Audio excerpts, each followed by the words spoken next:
everybody. Welcome to TraderMerlin Show. It is your Thursday edition, getting near the tail end of the week, and one of those days that you don't see happen too often. It's kind of like the quadruple witching or quintuple witching options expiration day because we had Apple, we had Amazon, we had Facebook, and we had Google all report earnings after hours, and it was definitely a mixed bag. I didn't make a bowl of Orville Redenbacher popcorn to have for the popcorn trades of the day, but I didn't want to crunch in your ear. But tomorrow I will have a nice new bottle of whiskey. I received a great bottle of whiskey, Blue Corn Whiskey, which I'll be trying on tomorrow's show. All right, that said, everybody, today we're going to be looking at, well, technical analysis, looking at a whole bunch of different technical stuff. Of course, you guys may have seen on Twitter and on Facebook, we're going to have none other than Mr. Sam Evans talking technical analysis. Sam, welcome back, my friend. How's it going, buddy? Good to be back. I feel like ages since I last spoke to you, saw you. How you doing? I'm great. It's the once a month thing. I feel like you're on the Army Reserve, right? Just 1 weekend a month is all we need. You know, I'd be on here more often. You know, I would. If you weren't so busy. I have been busy, but I love coming on the show, and now got my own show going on as well, and it's hard work. I don't know how you do it every day. I do it once a week, and it's hard to cram it in, but that's fine. It's all good. Look, anytime I can be here, I'll be here. It's always a pleasure. Thank you for having me. Well, we got a full house here. Well, not a full house. We got a lighthouse today, but for the viewers out there, where yours is called Taking Stock Live, right? How do they access that? Yeah, Take Stock Live. That is actually on the Stockability homepage. So you can go to the Stockability Facebook page, and we stream it live on Facebook. So we do Facebook Live, and it's at noon Eastern every Thursday, noon Eastern. And then you can see the recording, and it's also on our Stockability channel on YouTube, all the recordings as well. So it's in its infancy. You know, it's probably just got me who listens to it right now, so that's all fine. I don't mind. We get our views, you know, and people come on, and we got it. But, you know, it's getting there. We've been trying to do it a little bit, you know. I'm not going to say I'm at your level of broadcasting, you know. It's a lot, let me say this, it's a lot easier to be a guest than it is to be a host. So kudos to Merlin. Let's put that in there, all right? Thanks. Yeah, no, I appreciate it. And there it is, guys. Here's the one that was done 5 hours ago. You can check, I might want to pause this. It's going to create a weird little feedback loop here. But that's on the Stockability Facebook page. You can check out his show there. Yeah, it is challenging. I mean, to do this everyday live, and especially, you know, I was fortunate enough when I was with OTA to have TJ and Gary and a whole support team there running all the technical aspects. Now, I'm doing everything myself now, as the viewers will tell you, with some of the glitches that we've had. It can be rather challenging, but still kind of fun to do on a daily basis. I love it. I love it, and I told you before I had to figure out all the technology. I mean, like, one thing I made a promise to you when I started coming on your show was you always send me warts and all, like, so I don't put the green screen up. I have all the stuff in the background, right? I've got all the crap from Halloween in the background for the kid and everything. You kind of just see my environment as is. When I'm on there, I got my green screen and all that kind of cool stuff, and I do all my effects, and it's fun. But, you know, I always look at this, you know, coming as a guest on your show is my director's cut version. You know, it's the R-rated version. Right. That it is. I take away all the fluff. Just get down to the brass tacks of it and so on. But, you know, it's fun though, isn't it? You know, and I think that, you know, we live in a world, I'm just grateful that we got the technology to do it. It's kind of cool, man. It really is. Especially some of the software out there makes it so much easier for us to do standalone. Let's dive into it. Not too much that you and I will probably want to do from a technical perspective. Well, actually, let me take a step back. As I mentioned at the top of the program, you had Facebook, Amazon, Apple, and Google all reporting earnings after hours. I, for one, make it a rule of mine to not trade those. Don't want to get caught up in the whipsaw action because they can be so volatile. Are you an earnings trader or not? No, I'm not.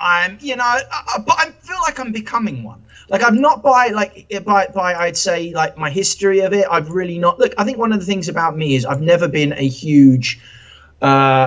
big stock trade, like individual stocks. I mean, I started out like that, Merlin. You know, the very first training I actually did was in stocks and stocks alone. But then, you know, like a lot of kind of young, dumb, idiotic traders, I was seeking leverage, right? So yeah, right. Yeah.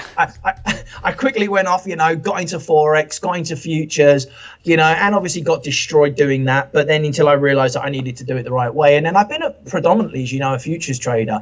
But I would classify myself as a stock trader because I've over the years, for the last over a decade now, every day I've either traded the NASDAQ index, I've traded the Russell, I've traded the S&P, I've traded the Dow.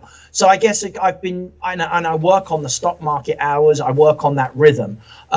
I've just never been somebody who's been looking for those individual moves. That said, since working with my partner, Dan, on the company over the last couple of years, I've really got into it, and I'm now starting to appreciate, more the opportunities that we see around earnings time. And that's where I think options, as I've got more into options, and I can see myself becoming a full-time options trader because I'm getting lazy and I can't be bothered with, the ups and downs of the futures market to how I used to be. I just see such great opportunities on individual stocks. And one of the things we do is we work off of a little watch list of 5 of the biggest stocks or ETFs. So I'm getting there now, and earnings is becoming intriguing to me, to say the least. Tomorrow morning, I want to look at what's going on. There might seem some opportunities, but I'll do that on an option, Merlin, now. Right. Let me show everybody what's happened in the after-hour session. I saw that Zhu Yuang asked, what about QQQ?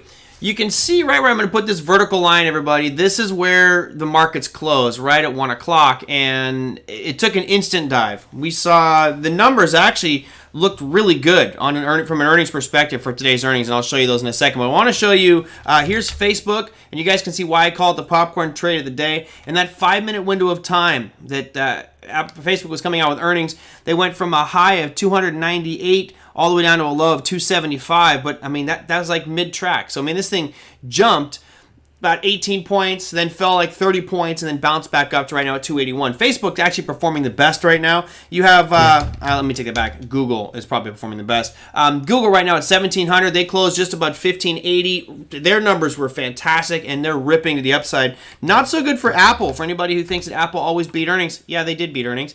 They blew it away, but they're getting punished in the after-hour session. And then you have Amazon, who also reported good earnings, is down, and that's why you're seeing the QQQ sell off in the after hours. My guess is at this current trajectory, all the gains that we made today in the NASDAQ will probably be given back based off of just the FANG stocks because of their weighting out there. So this is going to set the tone for tomorrow, guys, even though most of them beat. And I'll show you the earnings here so you guys can all see that. I actually took a snippet of the earnings page for you to take a peek at. There you go. Apple beat earnings by about 6%. Amazon beat it by 69%. Facebook beat it by 39%. Google, 43% beat on earnings. And Twitter, of all things, Twitter, thank you, President Trump, 216% beat on earnings. They were supposed to make 6 cents. They came out with 19. But all of them beat earnings. They were all great, just not all reaping the rewards. I think a lot of that was already priced in.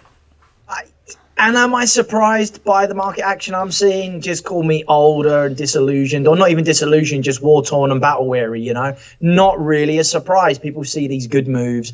They get out there, they start buying up that stock, and, they got to think, well, who's selling it to them? Somebody's already been in that move, Like you look at Apple right now, this thing's been selling off since 126. It put in highs a couple of weeks ago. It was just a rally today right into a nice area. I was going through those charts with you, looking at slightly longer time frames on here, but every single of the last ones you said, Apple, I noticed it on Google as well. Both of those beautiful, literally pushed right up into gaps. So it's a strategy I actually love, is playing gaps, and then literally hit the unfilled gap area, filled that gap up and saw the selling pressure. It had sell opportunity written all over it if you knew what you wanted to do before the earnings come out. And that's what I've always found, is so interesting about even around earnings, and why I'm getting more into it now is I just feel like the market tends to go on steroids. Unless there's something really crazy happen, like something really unexpected, but mostly they're up a bit, they're down a bit. Right. I don't know, it just always seems to me like business as normal. It just goes a little erratic. It's like, crazy kids after they've drunk too much Coke and had too much candy, and they're running around the schoolyard, but then it all calms down when the buzz wears off. So again, to me, I'm not really surprised by the price action I've seen, Merlin. Yeah, I think a lot of this is already priced in. And one of the things that I've talked about quite a bit is what happened during COVID was an extreme drawdown of earnings expectations. So that obstacle, that target that a lot of these companies are supposed to meet has been lowered so far that it's really easy for them to jump back over it. Now, the other thing that was noteworthy today was looking at the GDP numbers. And of course, it could not happen at a more perfect time for President Trump, because he comes off of Q2, which was negative 31.2%. I'll show you that, guys, here on the screen. He had negative 31.4% GDP was the previous reading. No president's going to get reelected with those numbers if they're consistent like that. That's just appallingly bad. And of course, today we came at an advanced GDP number of 33% gains. This is going to be what you're going to be reading about in the newspapers all the way through Election Day, which you give another week. It's going to be all about, well, it's got the single greatest GDP gain in the history of financial markets. It's also the single greatest influx of cash into the markets from government and from the central banks in the history of financial markets, but that won't make the news. All in all, this was stuff that really was good for today. Unemployment claims dropped. They were expecting 775,000, came out at 751, so that was good. The only thing I saw today that didn't look good was the pending home sales. I was actually showing a really sharp slide, expecting it to go from 8.8% to 3.1%. Came out at negative 2.2%. So that was bad news, but that completely got shrugged off with that great GDP number and the expectations of these FANG stocks today. Absolutely. Sam, so what are you looking at? I know you do a guided trading room type thing. What were you focusing on today? What was the hot stuff for you guys?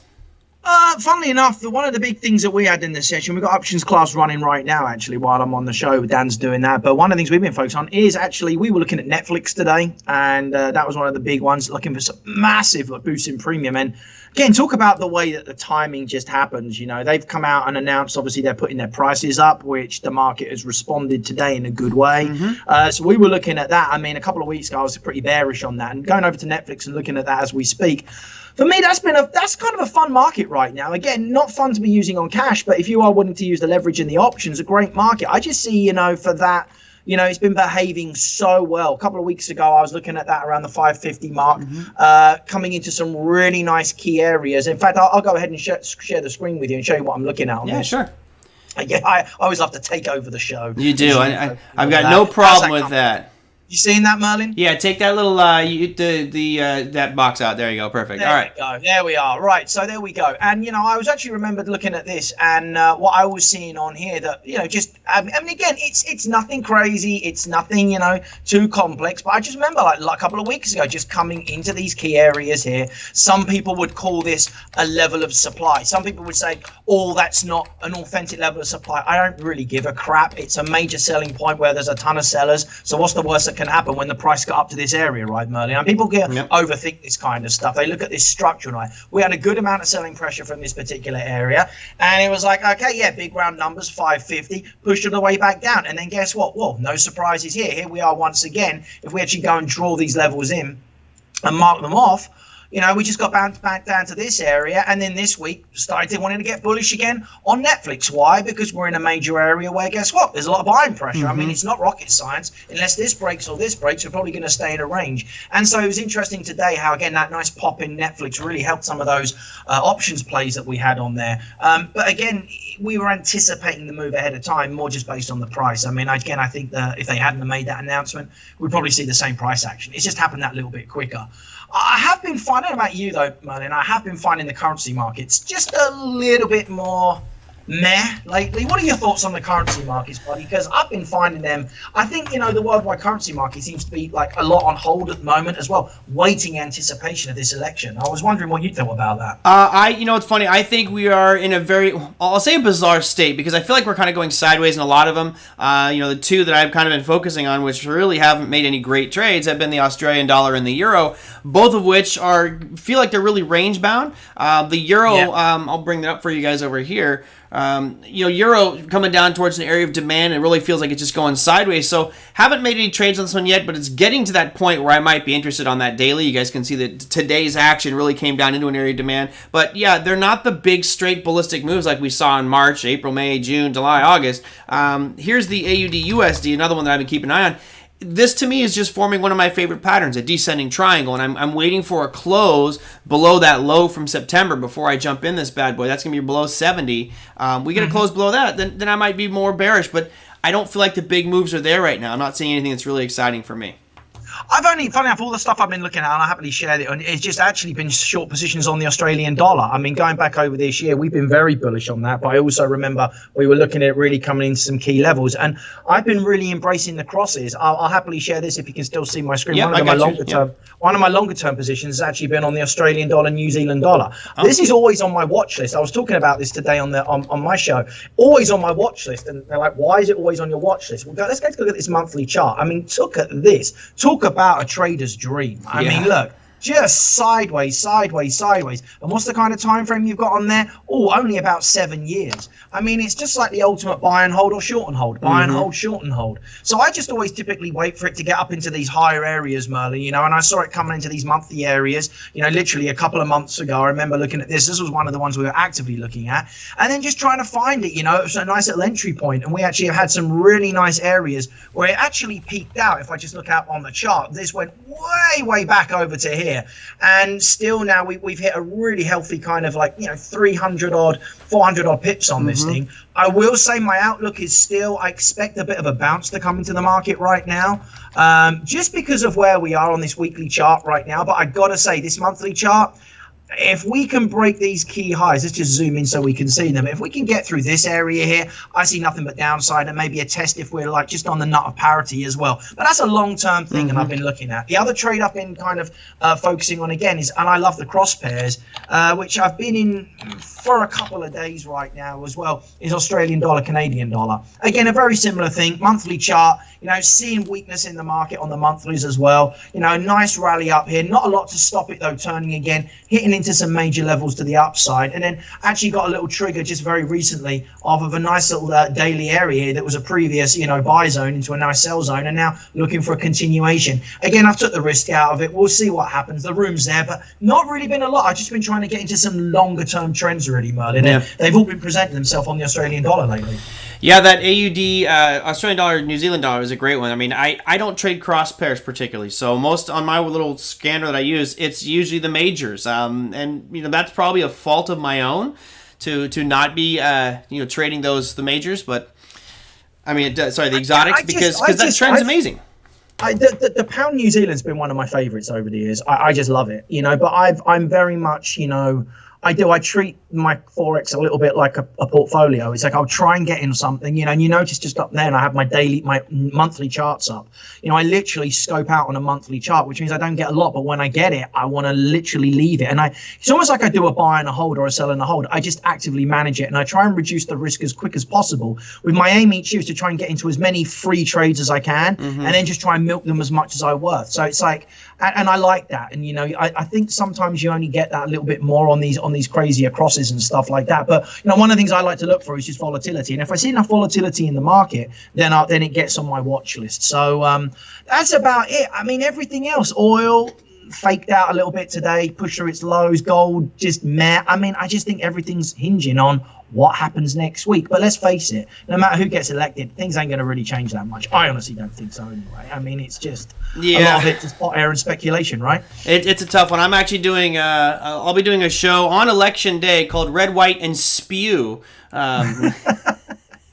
Yeah, Larry and I are going to do a show next week, which will not be the typical, let's just say, done under a company umbrella, so you don't have to be as careful as we normally are, so we can say whatever we want. But I agree. If you look at the statistics and the math behind the markets, it doesn't particularly matter. Over the long haul, markets are going to go up. I do think that if there is a change, we'll probably see the market sell off for a little bit due to the indecision and uncertainty about what those policies are going to be going forward. But we will have to wait and see how that all pans out. As Jerry says, it's a three-ring circus. Yeah, it really is. And unfortunately, it's the largest, most obscene, disgusting reality show in the entire universe, and the world is watching us and laughing at us right now. So hopefully we'll get some settlement, and then we'll move on forward with whatever the decision is. We'll just have to live with it, whatever, and just keep on trading. So I'm not worried about it. I'll add some on that though, Merlin. And while it is, and it's easy to point and laugh and all that, you know, I'm in this situation where I'm very close to like taking my citizenship here, and I'm very fortunate to be a citizen of the UK as well. You know, and I see it from both perspectives. And you know what? Those who point, laugh, and say, "Yeah, what a shit show it potentially is." It's like it everywhere. Yeah, it is. It really is, and it's embarrassing all across the board. This whole world we live in is a bit of a messed up place, I feel. So, you know, I just think in the end, which is again why I preach the importance of you know, caring about your money, making your own decisions, and not relying who's getting in power. You know, it scares me. You know, and I think I've got friends, Merlin, and I don't know if it's the same for you. Friends who are like, oh my gosh, I hope this person doesn't get in. I hope that doesn't get in because of the impact it will have on me here and this and this. And it's like, I kind of lived my life for the last 20 years not really giving a damn who's in power or not, because I think I've got to be responsible for myself, and I'll figure out a way to do what I can for myself and my family. Right. And that's why I love so much about, what we you try to teach, we try to teach at the company as well. It's just like, it gives you that freedom, and then it means you can kind of step back and just say, oh, well, what a messed up situation this is, but not let it lose any sleep over it, and it's a very liberating thing, I feel. You said something that I want to piggyback on, which is pretty critical, and it's not relying on anybody to do something for you. For example, there are those that are saying, well, I don't want my taxes raised, and I want this and that. I want the government to give me this, and I want stimulus, and I want Social Security. When I teach people, especially the long-term stuff, one of the main things I say is pretend Social Security is not even going to be there, right? You need to take control of your own investments, and right, it probably won't be there when I'm there, but it's really about us taking control of our own financial future. And while we can bitch about whoever's in office, and I don't care whether you're Democrat or Republican, it makes no difference to me. There'll always be somebody complaining about it. If you can effectively manage your money, who cares who's running the office? Yes, there's things that they may be doing pro or contra what I feel should be being done for our economy or markets, but that's irrelevant. I can't control it. All I know what I can do is I can go out there and I can vote and make my voice heard. And of course, you guys know I'm definitely hoping every single one of you does that as almost your civic duty to go and vote. Even if you feel it doesn't matter, it does. You have that peace of mind that you had your say in our democratic system. But really, like you said, Sam, it's about how do I take control of my money? How am I managing it? Am I growing it regardless of the administration? Doesn't matter to me. It is. It's about making that shift from financial dependence, which most people are, into financial independence. And I'd like to make something real clear here, because also there's this misguided, I think, attitude out there. In all the years, 17 plus years I've been doing this, everybody who trades is earning 6-7 figures, 8 figures a year, and they're all driving Ferraris and stuff. Most of the people I've met who I have actually managed to help and start getting them to a level of where they can be more independent, they're just looking to replace or supplement the income they have. They just want freedom. They want to wake up and say, listen, I don't need to be driving the new Lamborghini. I don't need to be, flying all around the world in a private jet. I want to just live the quality of life I want to live right now without a fear of, number one, losing my job. Fear of, number two, the taxes go up. I can't live the same quality of life. 3, I can put my kids through college. Mm-hmm. And I think it's all about perspective. And that's what I love about this. And I always say that to anybody who's genuinely interested in getting into this business. It's like, forget about all the BS of desert islands, yachts, and all that kind of stuff. What's really is what do you need out of it? It might just be more time of the day. For me, it was just about working part-time and earning a full-time living. And that's what it is now. Now I'm at a different stage in my life. Now I want to be a business owner. I want to create something lasting. But it's about the impression that you live. And again, just having that freedom. I mean, I'll always have a political opinion on certain things. Topics of human rights, abortion, global warming and all that. But when it comes to the monetary policy, there's nothing I can do about it. Right. So what's the point of stressing about it? Go out there, create your own life, and help the people who need their help. That's how you have to be. Yeah, and Joseph says, I don't want to hire capital gains tax. Yeah, that obviously would be something that impacts us, right? There'll be certainly things that we don't agree with that pop up during these elections, and whoever gets put in office, whether it's the incumbent or the challenger, we'll just have to deal with whatever comes our way.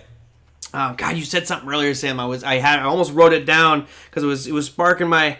I had a good excited comment, and I can't remember a damn thing. Last night, do that to you, buddy. Oh my God! I just got another year older, so I'm hating it. I'm reaching a major milestone, which I don't even want to admit it. I just shake my head.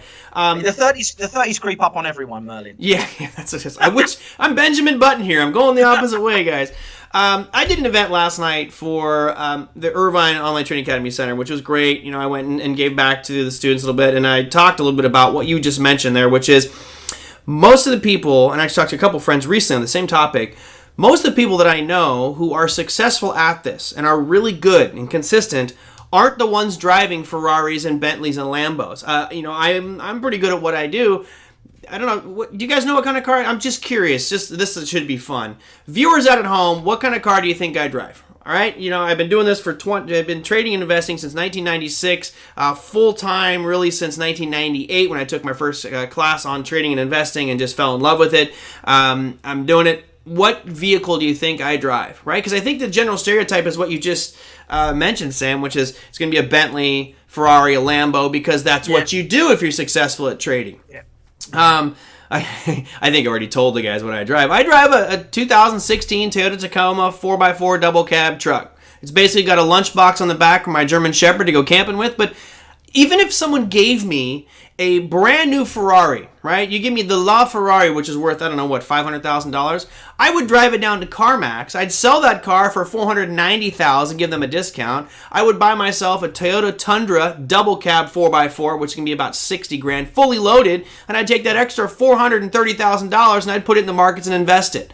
That's it. I don't see the reason to buy crap. A car gets me from point A to point B. I don't need it to be a $300,000 car when I can get everything I need out of a $30,000 or $40,000 car. So, sorry, that's my rant for the day. Listen, let me add to it. This is I love it how we go off on these topics. I mean, we're notorious, Merlin, for kind of rolling as we go with these shows. But yes, we are. I'd love to spend some time on that because, again, it's that mindset is going to have a huge impact on obviously your overall success. I always believe if you do things for the right reason, you'll get the right results. Okay, and I must be in good company. I drive a 2016, Ram 1500 Hemi, and I decided that when I moved over here to the States, you can't get big ass trucks in the UK because they simply don't fit on the road, and you need a second and third mortgage for the gas, right? So when I got over here, the first thing I did was I bought my truck, and I rolled around in my truck, and I've had a few bits of work done on it, and I'm a happy man. And I was chatting with my business partner just the other day, and he's like, "What do you think you're gonna, what's the next car you're gonna get?" I said, "Probably another truck, and I just like being in a truck, and that's it. And I've been there and I've done it. And it's a friend of mine I just heard about, finally had success in their trading, right? Mm-hmm. They've had 6 months of success and they're finally there. And they just went out and bought a brand new sports car. And I was like, oh, here we go. You're going to have a bad 6 months ahead of you. And they're like, what? And I'm like, yeah, been there, done that. Like, that's exactly what happens, right? You start, you get your material things, and then it's all about paying for those material things. And, I said, look, just stick to the plan with what you're doing. I'm at a point right now where, I don't care how much money you got. I don't want a yacht. I don't want a jet. If I really want to go out on those things, I'll lease one, but I don't need the upkeep of it. And I think that, it's just about the stage you're at in your life. And I don't know about you, Merlin. I found the more you make it about the money, the less of a successful trader and investor you become, because then you make decisions based on money rather than what's staring at you right in the face and what is the logical, objective decision. Yeah, and most of the guys that I've seen over the years, and not just talking that have taken classes that I may have been friends with on the old trading floor days, but even some of the banks and brokerage firms that I've worked with when I was living in Italy, the ones that, coming out the truth through conversation or knowing that person, the ones who were struggling financially were the ones who were in like the really nice cars, and they were just hemorrhaging money, like they just were struggling. One of the richest people I know, I'll leave her name out of it. She owned a trading software company. She's out of Chicago, worth $3 or $4 billion, and she drove a Honda Accord.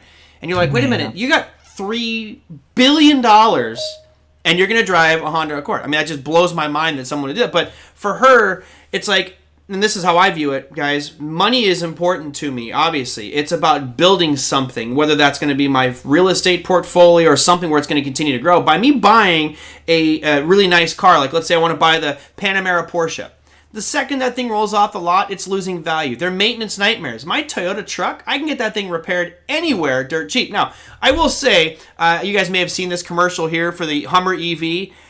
I might break down because I do like the concept of electric vehicle, and this thing looked crazy. Once the technology is there, I may go with one of these electronic trucks, but I don't know, that Hummer EV does look pretty good. You guys are, the comments, Sam, have been absolutely hilarious if you've been reading some of these things. I think Brandon... I haven't. I've just been focused on this. I do like, I got to say, an electric truck, it's, that's a... I don't know if I could go that far. An electric motorcycle, I've got my eyeball. I will say this, I like motorcycles. I do like the idea of the Harley-Davidson Livewire, but that's just because I've been watching.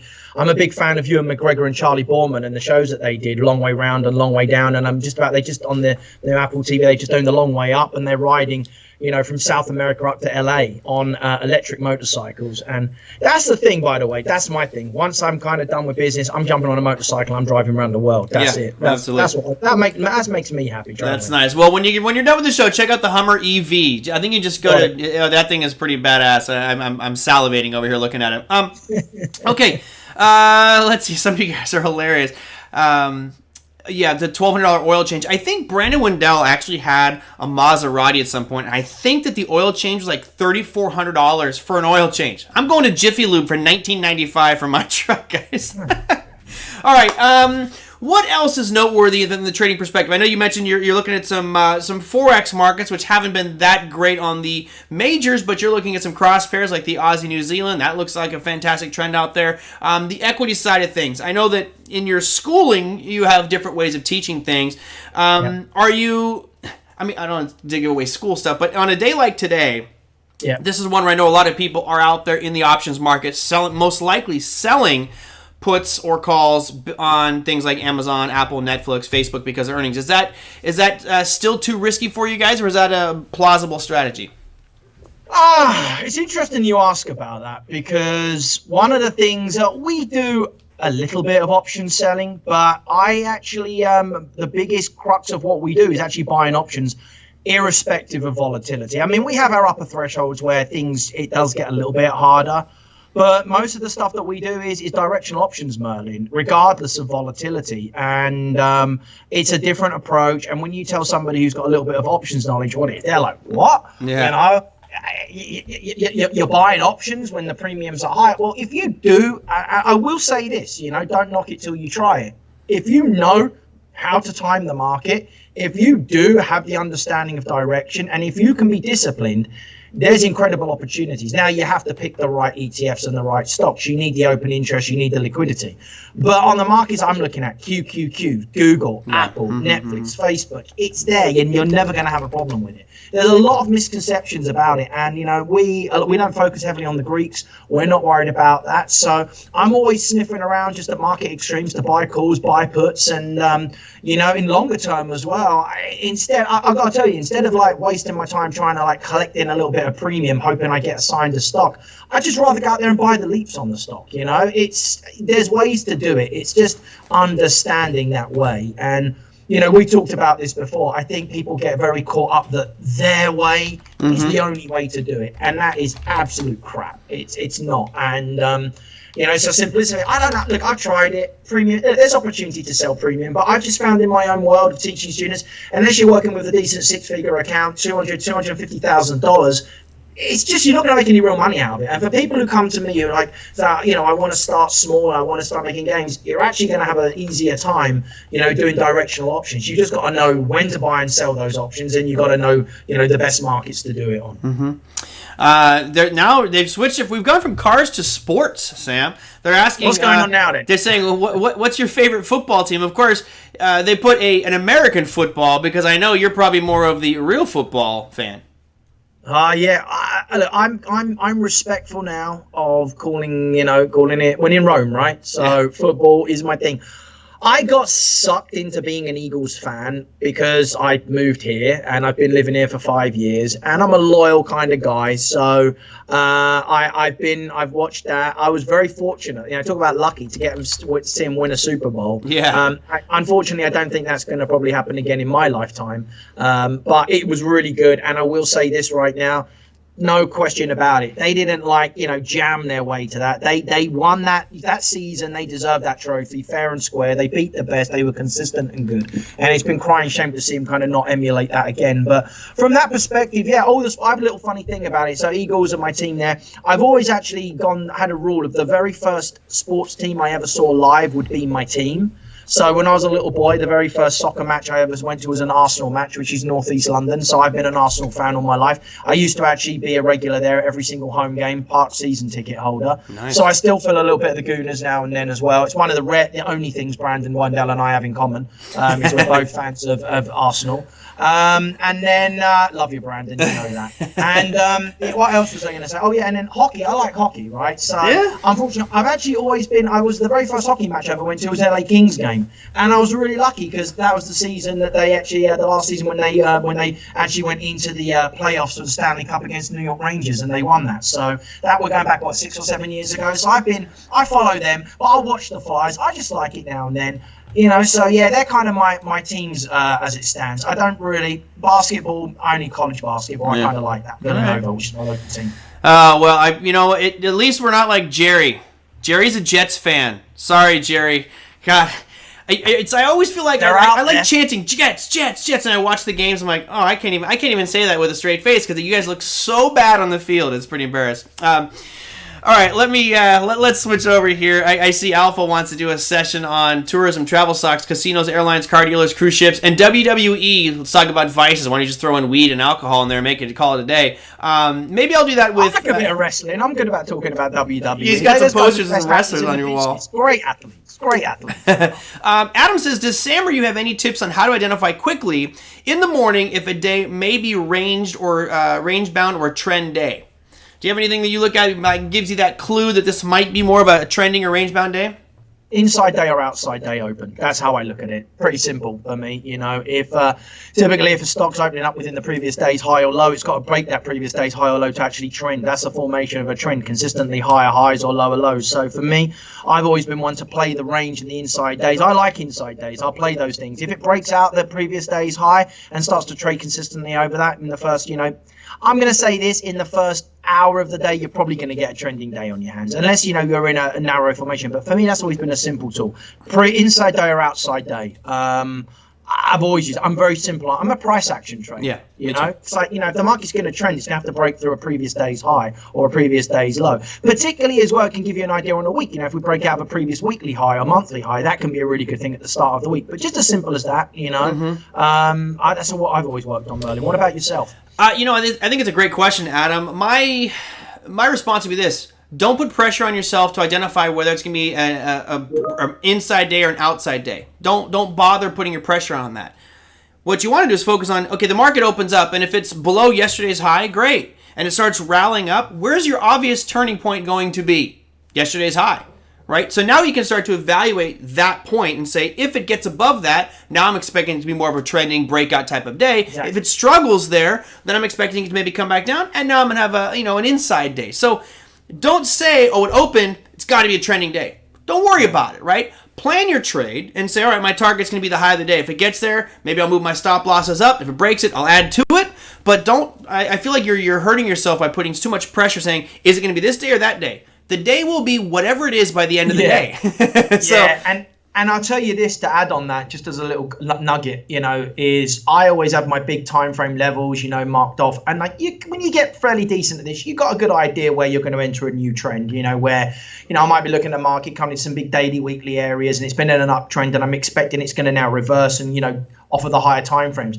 Don't expect it to happen that day. At some of the biggest turning points, you actually see the price will go through an accumulation or a distribution phase, and it will spend a couple of days at that area absorbing before the drop happens. I used to get caught out on that, expect it was going to happen that day because it's at the place where it should turn, and then it's got to turn now, and I get all upset like a spoiled child, right? It's going to turn when it wants to turn, right? So I agree with you on that, Money. You can't get too attached to that, right? Have an idea.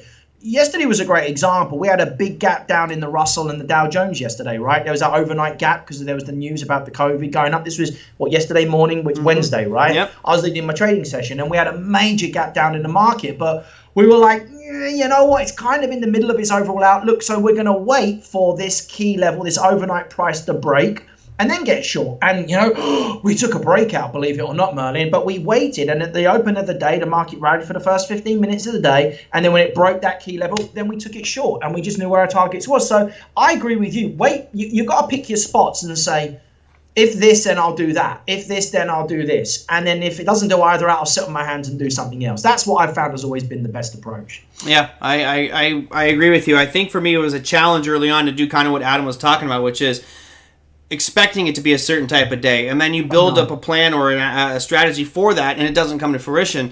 It's kind of like surfing. You just ride that wave, and whatever that wave gives you, that's what you get. Don't think this can be the best ride or worst ride ever. It's just, I'm on it, and right now I'm doing this. If you're a shorter term guy, I think that's the way to go. It comes down to expectations, like you said as well. It's very easy. Like I've always said, a good trade, any trade you're in, it's like the best ride. Like, so for example, I actually went down to Disney last week, down into Orlando, right? Mm-hmm.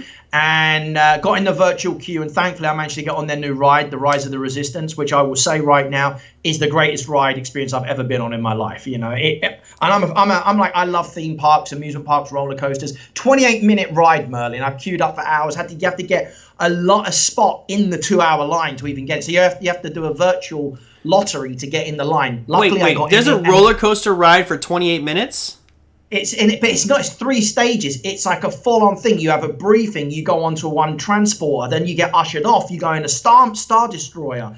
You then get interrogated in a cell. Then you break out of a star destroyer. Then you get on a ship. I mean, it's all different stages. About 4 different things in one ride. It's unbelievable. Like, dude, unbelievable, right? I mean, I'm like a child, giddy over it. I mean, dude, you go on a Star Destroyer with 100 stormtroopers. It's incredible, right? That's all I need to say. You need to go do it. It's great. Well, the point is, I never wanted it to end, right? I wait forever to get on this ride. I get on this ride. I'm like, this is amazing. And I'm thinking, when's it going to end? And rather than enjoying the experience, right? But I knew it was going to end. My point and why I'm being long-winded about this is every trade you get into and it starts to move in your favor, there's this little bit of you that's like, I never want this to end, and you want it to keep going and keep going and keep going, especially if you've waited patiently for that. You have to have that exit. You're never going to get the absolute perfect exit. You're very rarely going to get the perfect entry, and you got to take what the market's giving you. And I think that a lot of people overlook the fact that you can nail a great entry, but you really need to know what a great exit is too. And that's something we could spend hours talking about as well. So expectations. And some of the best traders I know, they just, take their 5-to-1 trades, even if the market might be giving them 7-to-1, and they just get consistent at finding those points. And I think that's a really, really important skill for anybody in this business to develop. Absolutely. Well, I'll continue on with that thread, and then we'll wrap it up here. Right, Joey says, will Apple go up tomorrow? And I think that this is exactly what we've just been talking about, right? Which is... It might. Yeah, maybe. I don't know. Look, I'll show you the chart. Here's Apple. The little black horizontal line you see at 109.19 is where Apple is trading at right now. So it closed at 114.66.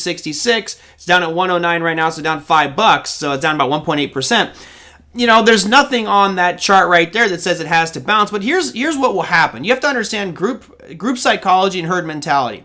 People are going to look at Apple tomorrow and say, man, it's down big. It's got to be a buy, because there are those people who always buy the dip on Apple. Great. So my guess is we'll probably find a footing somewhere tomorrow. But if the perception of their earnings and their forecasts are, as people are scouring through their financial statements and earnings conference calls and all that stuff, if there's a thought that things might be slowing, then you could see Apple continue to drift down. So I wouldn't hang your hat on it's going to bounce. Most likely it'll have a rally at some point tomorrow. But is it the turnaround where it's bottomed and now going to go back to all-time highs? Hell if I know. And I don't want to make that prognosis, because I don't care, right? I just want to be in it when I'm in it. I know. I look at that monthly chart of Apple right now, and that monthly candle that I'm seeing right now, spinning top, whatever you want to call it, wicks above, wicks below. We're coming to the end of the trading month and everything. I wouldn't be surprised to just see a little bit of chop tomorrow, lack of market direction, quiet weekend, and then we'll see what happens next week. That monthly candle might be a clue, but again, anything can be a clue. You throw enough mud at the wall, something's going to stick. My advice to anybody is, this is why you've got to understand price action and, set, if you like, a playing field of when you've got permission to buy and permission to sell, and let it come to those turning points. Because I don't really care if Apple opens up high or low tomorrow, because if it's high and I get a sell signal, I'll take it. If it opens up low and I get a buy signal, I'll take it. It doesn't really matter what it's going to do. It's what are you going to do when it gets to a certain point? That's the question you should ask yourself, really. Yeah. I think that there is an unfilled gap here. That $96. Oh, I love that all day long. I mean, I'd take that all day, but the chance of it being there tomorrow is pretty slim, right? Pretty slim. There'd be you'd have basically probably close to a lock limit down on the markets tomorrow, given what a percentage Apple is of these major indexes. So Sam, any parting little anything you want to talk about to wrap up here? I know I've already kept you plenty of time. I could direct people to Stockability, which we have the website up there. Thank you, buddy. I'll show that you guys out there. Well, we're actually going into Stockability Mark II, a big month for us in November. We've done some careful assessment of everything and, really getting our message over to the students, and some exciting things going on there as well. So we've got brand new instructors coming and joining us next month, which is really exciting. So the team is expanding, which we're absolutely thrilled about what they're going to bring. We're also looking at, really kind of making it easier and easier for students to get involved and in what we do, and making it, just affordable to them and in different ways. So all I'm going to say is this right now: if anyone wants to come to the website, best thing you can do is drop us an email, have a chat with one of us, about our different things that we're going to do. We've got a whole new structure of tuitions and the way we're doing our programs coming next month. So exciting changes to come, but all good, and new instructors and fresh blood coming in the company as well. So I couldn't be happier. My own role in the company is changing a little bit too. So I'm just super excited about it. I'm really excited about getting bloody election out the way. That's what I'm really excited about. Yeah, me And then too. I want to see how the rest of November plays out, you know. Question, by the way, for you before we go. What you doing for Halloween? I know what you're like with your outfits and stuff, mate. I'm ashamed. What have you got planned this year? What have you got planned I am this year? absolutely ashamed. I haven't really built a costume. And for those that know me, I love costumes. If you go to YouTube and type in Mystery Machine Transformer, that'll show you, just give you an idea of how I treat Halloween costumes.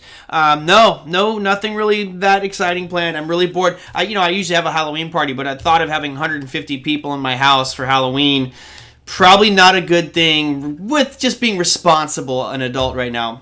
I didn't want to do that. Not yet anyway. Well, maybe next year. So. Well, sorry. when you do have that next one, you know, being a father of a young child, when it's open season, I'll be back. I know we'll join you for that. Are you going to fly out just for the party? Absolutely. Why would I not? You know, I want to do that. But I will go on the record right now and say, you know, his transforming mystery machine from the Scooby-Doo was one of the best things I'd ever seen. I mean, it was great. Some of the things, you know, I've done. Listen, I get it. I mean, it's not a whole lot of fun spending time crafting a costume when you're literally going to be dancing around your living room on your own, Merlin. So yeah, right. I get it, buddy. I get it. That means I'm expecting something very special from you next year. Oh, yeah, okay? Absolutely. I'll get the 3D printers running. I'll make something great. Good All man. right, Sam. Well, thank you so much for coming on. Guys, if you want to listen to the show, it's called Take Stock Live. You can get more info at stockability.com. So check it out. All right, Sam. Thank you so much. Thanks, everybody. Have a great weekend. Thank you. All right, take care. Guys, that was Sam Evans of stockability.com, as usual, giving us some technical analysis. A show that went all over the place today. That was fun. I actually like talking about random topics out there. Hopefully you guys enjoyed that as well. And now I'm starting to see how you guys think of my car preference and what you know about me. All right, let me go to your economic announcements and earnings calendar information for tomorrow. There is obviously a lot of stuff still happening, so I'll go full screen over here and I'll show you mañana. Here's what we've got cooking for tomorrow. Nope, where is it? Where is it? I gotta get that question from Josh tomorrow.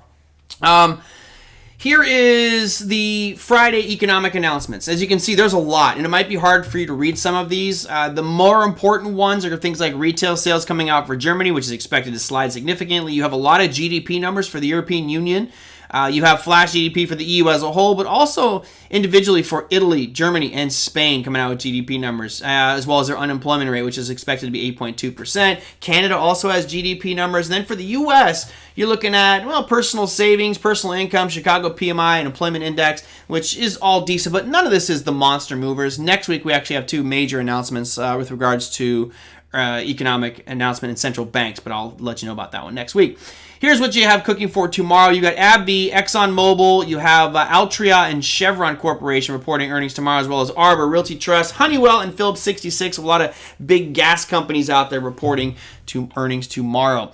That's going to do it for me for today. What I will tell you is, obviously, I love the feedback. I love the thumbs up. If you guys like this show and like Sam, go ahead and click that little thumbs up button there. Feel free to put comments down below the video if there's anything you want me to cover for tomorrow. I'm going to try to do my best to catch up on a lot of the questions that came in while I was off. But if you have something specific, timely, that you want me to address for tomorrow's show, put it down underneath the YouTube video, and I will get to that tomorrow with my blue corn whiskey. Yeah, that's right. I've got to make sure I get that one right. In hand tomorrow. So that will do it for me, everybody. Hope you guys have a fantastic trading session out there for Friday. It's going to be a wild one. Those FANG stocks that reported are going to have a big impact on the market and will be volatile as heck tomorrow. So expect some great action. I'll see you tomorrow. Take care.